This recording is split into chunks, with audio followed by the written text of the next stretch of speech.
Приветствую всех на канале «Жизнь женщин». Давайте сегодня поговорим о том, как спасти свою жизнь и здоровье в паре с неадекватным и травмированным в детстве партнером. Так тоже бывает. Как долго можно любить человека, который все время твердит, что вы его не любите, обижается, упрекает вас в недостатке внимания к себе?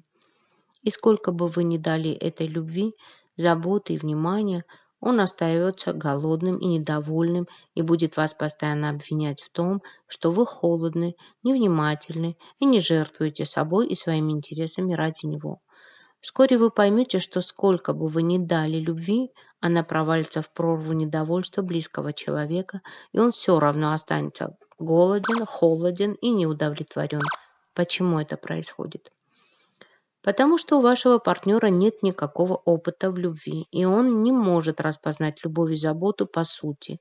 Он не может ее принять.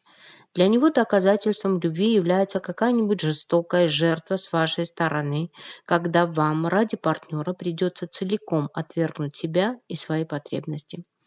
Так откуда берутся такие люди и что с ними произошло?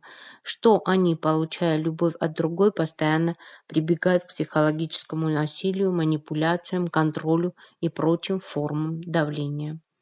А с ними, собственно, произошло следующее. В очень раннем возрасте, когда они были в полной зависимости от матери и ощущали, что мать– это весь мир, они не чувствовали себя нужными. Нет, мама заботилась, кормила, пеленала и даже иногда играла. Но эмоционально она не была с ребенком. Она была не включена в отношения с ребенком и не выстроила с ним привязанность. Не потому, конечно, что она сознательно так делала, нет. У нее у самой не было опыта любви. Откуда она могла знать, как создавать эмоциональную привязанность с младенцем? Она была больше фиксирована на том, чтобы кашка была нужной температуры, ушки не выглядывали из-под шапочки, пеленки все выглажены, режим сна соблюден. А еще она вскакивала среди ночи проверить, дышит ли ребенок, потому что бешеная тревога и страх потери захватывал ее настолько глубоко, что, простите, тут не до любви. Такая мама чуть позже сообщает ребенку о своем материнском героизме и самопожертвовании и в конечном итоге ставит себя перед ребенком на пьедестал святости. «Я самая лучшая мать в мире». И дочь или сын верят ей, конечно, но в бессознательном запечатлевается паттерн. Любовь– это самопожертвование. Любовь– это героизм. И когда такой человек вырастает, у него нет другого критерия любви, кроме этого. А в душе зияет огромная воронка травмы, голода любви, отвержения, игнорирования, эмоциональной дистантности, то есть отсутствия непосредственно близкого контакта между людьми. И такой ребенок, неся в сердце опыт эмоциональной холодности, который он получил в своих самых первых отношениях с миром, с матерью, посвящает всю свою жизнь, чтобы заслужить чью-то любовь и насытиться ею, и, наконец-то, утолить этот дикий голод любви. Он всю жизнь может искать в глазах чужих людей одобряющий мамин взгляд. То зеркало, в котором отразится все самое лучшее, что в нем есть, как в личности, но он так и не находит тот утраченный в раннем детстве мамин взгляд. Попадая в отношения с другими людьми, такой человек становится или очень услужливым, почти рабом, только ради того, чтобы вновь не потерпеть фиаско в близких отношениях, не быть эмоционально или физически покинутым, или он становится ненасытно требовательным и вечно недовольным, недокормленным, голодным ребенком, который партнера воспринимает лишь как функцию, грудь с молоком, из которой нескончаемо льется любовь.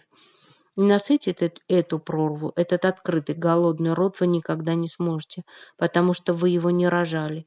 И вам будет дико неуютно в таких отношениях, потому что вы не будете понимать, почему, сколько бы вы ему ни делали и не отдавали себя любимому, он постоянно ворчит, что вы в чем-то обделили его. Дело в том, что ваш партнер не видит вас реальную, он проецирует на вас свою мать. Он хочет, чтобы вы вместо его матери, которая не справилась со своими материнскими функциями, залатали ту дыру и исцелили его травму. Я опять повторяюсь, вы его не рожали.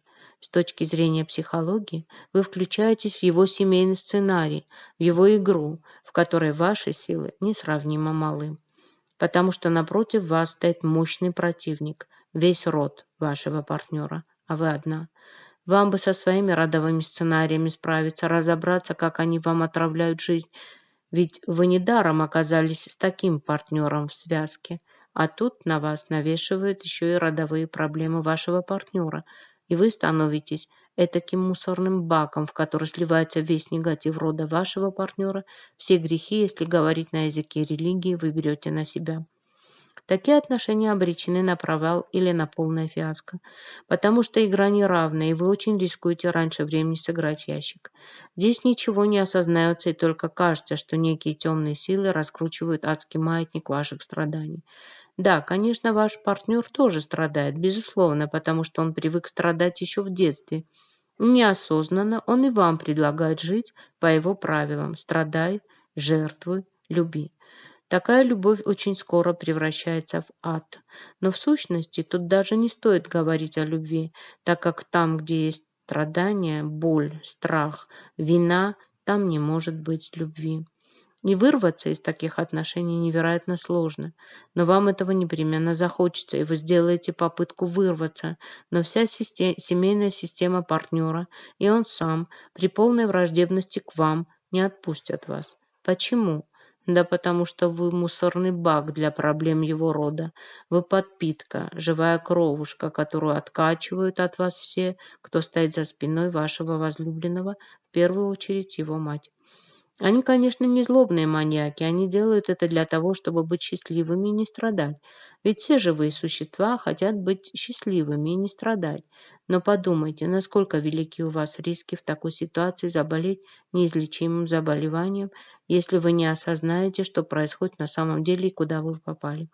Но если вы осознаете это, то подумайте, что вы можете предпринять для того, чтобы сохранить свою жизнь, свою психологическую и физическую безопасность.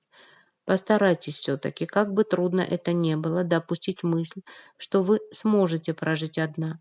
Одиночество не так страшно, как кажется, а порой оно прекрасно в сравнении со всем тем страданием, которое вы переживаете, участвуя в этой опасной игре. Поставьте всех на свои места. Я тебе не мама, и у меня есть свои границы, и право говорить «нет». Практикуйте слово «нет» в отношениях с партнером.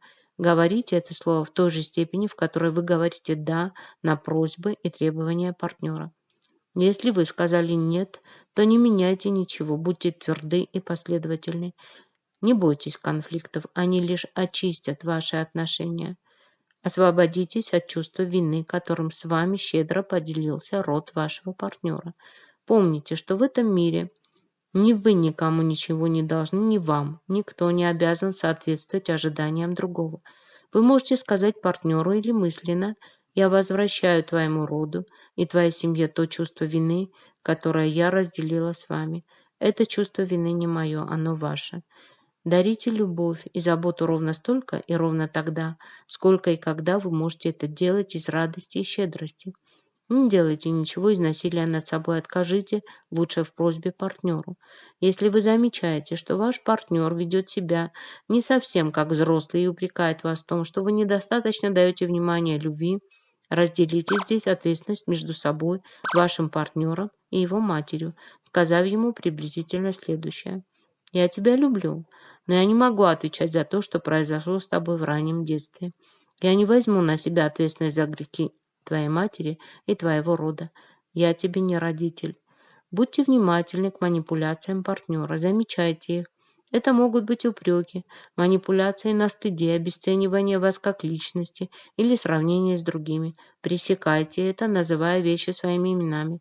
Это была манипуляция, обесценивание или упрек. Я не стану с тобой говорить на этом языке.